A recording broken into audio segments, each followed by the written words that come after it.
Á Suðurnesjum stór vinnustaður sem skiptir Suðurnesjum mjög miklu máli. Það Fjölbrautaskóli Suðurnesja. Þar 1100 nemendur í dagskóla og 100 starfsmenn.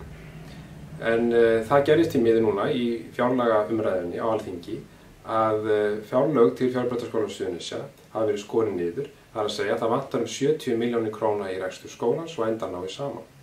Þetta þýðir það að óbreyttu að segja verður upp starfsfólki og fækka nemendum.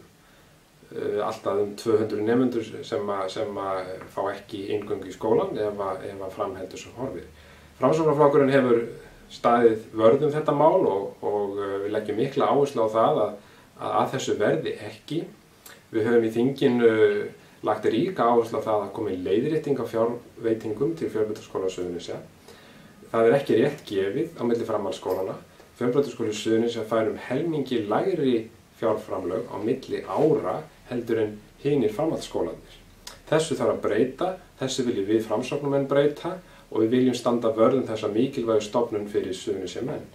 Ríkisstjórnin lofaði því að standa vörð menntamál á Suðurnesjum fyrir 2 árum þegar þeir héldu frægan ríkisstjórnarfund borð í Víkingaskipi. Þetta voru fögur fyrirheit en því miður hefur ekki verið staðið við loforðin. Við Framsóknarmenn leggjum ríka áherslu á það að ríkisstjórnin standi við sín loforð og við viljum með öllum mætti vinna að því að vegur þessa skóla sem mestu því að hann skiptir svæðið mjög miklu máli.